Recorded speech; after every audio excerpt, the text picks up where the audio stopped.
Hello friends, কেমন আছো তোমরা? প্রিয়াঙ্কা সন্দীপ রায় পেজ থেকে তোমাদের জন্য নতুন আর একটা মিনি ব্লগ নিয়ে চলে আসলাম। তো এখন কথা হয়েছে, আজকে হয়েছে ফ্রাইডে। তো আমার মেয়ে জানে যে আমরা শনিবার দিন মানে সবাই নিরামিষ খাই। তো তার জন্য ও মানে ফ্রাইডের দিন ও কিছু একটা চটপটি খেতে চায়, কেননা ওর পর দিন নিরামিষ ওর একদম ভালো লাগে না। তো তার জন্য ওর পাপা ওর জন্য চিকেন নিয়ে চলে এসেছে। তো চিকেনটাকে আমি এখন শর্টকাট কিভাবে রান্না করছি তোমাদের সাথে সেটাই তুলে ধরছি, কেননা আমার এখন সকাল বাজে 8:30। 10টার মধ্যে আমার হাজবেন্ড অফিস চলে যাবে। তো তার মধ্যে আমি কিভাবে শর্টকাট পদ্ধতিতে কিভাবে রান্না করছি, যেটা নিয়ে আমার কাছে সব থেকে ইজি লাগে, সেটাই আমি তোমাদের সাথে আজকে তুলে ধরছি। তো আমার সাথে আমি আশা করি তোমরা সবাই আমার ব্লগটা দেখবে আর কন্টিনিউ করবে। প্লিজ কমেন্ট কিন্তু অবশ্যই চাই তোমাদের থেকে, কে কি দেখছো, কে কি করছো, আর সবকিছু আমাকে কমেন্টে জানাবে। কড়াইতে একটু তেল দিয়ে দিয়েছি, তেলটা গরম হয়ে যাক ভালোভাবে, যেন ওটার ঝাঁসটা যেন না থাকে। তারপর আমি এখানে কিছু আলু কেটে রেখেছি, আলুগুলি আমি এখন ভেজে ফেলবো, কেননা তেলটা অনেকটা গরম হয়ে গেছে। তার মধ্যে দিয়ে দেব আমি কিছুটা হলুদের গুঁড়ো, নুন দিয়ে এখন আমি এটাকে ভালো করে একটু নাড়াচাড়া দেবো, এদিক ওদিক করবো। তারপরে এটাকে আমি এখন উল্টে দেব। তো এদিকে কিছুক্ষণ পর দেখতে পাচ্ছি যে আমার এই আলু ভাজাগুলি প্রায় অনেকটা লাল লাল হয়ে গেছে। তো এটা আমি এখন উঠিয়ে নেব। অল্প করে কিছুটা মরিচ নিয়ে নিয়েছি, এখানে আদা নিয়ে নিয়েছি, এখানে বড় করে আমি পেঁয়াজ কুচি করেছি, এখানে আমি শুকনো লঙ্কা নিয়েছি, এখানে রসুন নিয়েছি, আর এখানে অল্প করে হালকা কুচি করে পেঁয়াজ কিছু নিয়েছি। তো এখন আমি এগুলিকে একটু মিক্সারে দিয়ে দেবো। ঝটপট করে আমি এখন এগুলিকে একটু মিক্সিং করে তারপর আমি এটাকে এখন ম্যারিনেট করে জলদি করে এখন চিকেনটা বসিয়ে দেবো, কেননা আর আছে শুধু হাফ অ্যান আওয়ার। আমি এগুলিকে সাথে প্রায় আমার হাফ অ্যান আওয়ার চলে গেছে, আর আধা ঘন্টার মধ্যে আমাকে পুরো রান্না কমপ্লিট করতে হবে। তো আমার সাথে থাকো। তো জিরের গুঁড়ো এখান দিয়ে দিচ্ছি, ধনে গুঁড়ো দিয়ে দিচ্ছি, কিছুটা লাল লঙ্কার গুঁড়ো দিয়ে দিচ্ছি, হলুদ মতো নুনটা আমি কড়াইতেই দিয়ে দেব। সবার প্রথমে পেঁয়াজগুলি দিয়ে দিয়েছি,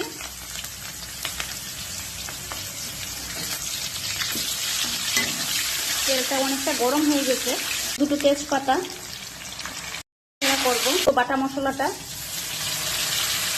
এখন এটাকে একটু ভালো করে লাড়াচাড়া করব। আমার সময় খুবই কম, খুবই তাড়াতাড়ি করতে হবে, কেননা সময় পেরিয়ে যাচ্ছে। অলরেডি এখন 9:10 বেজে গেছে। পেঁয়াজ ছিল সেগুলি এখানে দিয়ে দিই, নয়তো কাঁচা একটা স্মেল করবে। এটাকে একটু সময় নিয়ে ভাজতে হবে, এখানেই আমাকে একটু সময়টা দিতে হবে, নতবা বড় এসে বলবে এত তাড়াহুড়া করে করছো, আবার ভিডিও করেছো, হয়তোবা তার জন্য জানি এটা একটু ভালো হয়নি।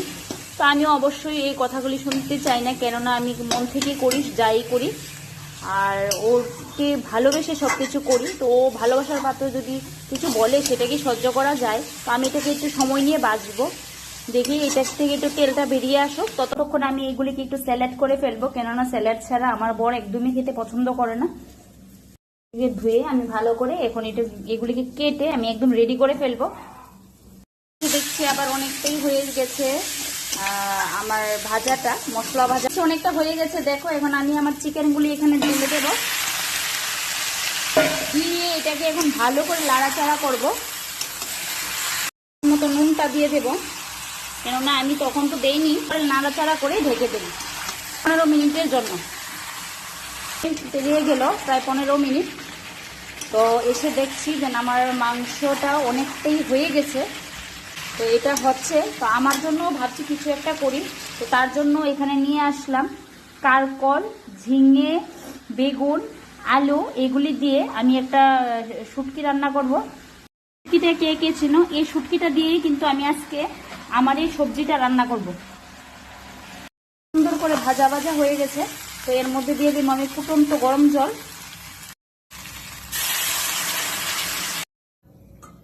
আমি সিদ্ধ করে ভালো করে ঝোলটা কমিয়ে নেব, তারপর গরম মশলা দিয়ে এটা নামিয়ে নেব। বাস রেডি আমার অল্প সময়ের মধ্যে চিকেন। এর জন্য আমি এখানে লাল মরিচ আর হয়েছে রসুনটা নিয়ে নিচ্ছি মিক্সার গ্রাইন্ডারে, ওটাকে পেস্ট করে নেব, তারপর বসিয়ে দেবো আমি আমার শুটকি। তো এখানে আমার মাংসটা অনেকটা হয়ে গেছে, গরম মশলা দিয়ে নামিয়ে নেব। ভালো করে ফুটিয়ে নিয়েছি, খুব সুন্দর একটা কালার চলে আসছে। আর একটু শুকাতো তাহলে ভালো ছিল, কিন্তু কি করলাম জলটা একটু বেশি দিয়ে দিয়েছি, কিন্তু এদিকে টাইম নেই, হয়ে গেছে। মশলাটা দিয়ে আমি এখন নামিয়ে নিচ্ছি। বাস আমার রান্নাটা কমপ্লিট। কড়াইটা আমি আবার ধুয়ে নিয়েছি, তো তার মধ্যে দিয়ে দেবো কিছুটা লাল তেল। তেলটা গরম হয়ে যাক। এই যে পেস্টটাও রেডি হয়ে গেছে, খুব সুন্দর একটা কালার চলে আসছে, কেননা এটা তো লাল মরিচ দিয়ে। আমার আবার মানে শুটকি মাছটা খেতে ভীষণ ভালো লাগে। তো তার মধ্যে এইদিকে আমার স্যালাডটাও রেডি হয়ে গেছে। তেলটা গরম হয়ে গেছে, এখানে আমি কিছুটা অনিয়ন চপ করে রেখেছিলাম, সেগুলি প্রথমে দিয়ে দেব।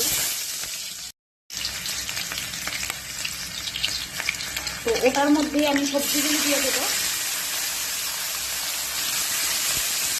আমি এখানে সবজিটা প্রথমে দিতে ভুলে গেছি, তো এখন দিয়ে দিয়েছি। তারপরে আমি আবার কিছুটা সবজি দিয়ে দিচ্ছি। এটা দেওয়ার পরে আমি এখানে কিছুটা নুন দিয়ে দেবো। তো এখানে আমি হলুদ গুঁড়ো। তো যে খুব সুন্দর একটা কালার চলে আসছে, কেননা মেয়ে লোক কিন্তু আবার শুটকি খুব পছন্দ করে, আমিও পছন্দ করি। তো এটা হোক, আর আমার রান্নাঘরের খুব খারাপ অবস্থা হয়ে আছে, ততক্ষণে আমি এইগুলিকে একটু ছেড়ে ফেলি, আর এটা আস্তে আস্তে হতে থাকে। ঠিক হয়ে গেছে। তারপরে ফাইনালি এখন এখানে কমপ্লিট রান্নাটা। তো থ্যাংক ইউ সবাইকে ওয়াচ করার জন্য। চিকেনটা কমপ্লিট, শুটকিটা কমপ্লিট, স্যালাড কমপ্লিট, আর ডালটা তোমাদেরকে দেখাইনি।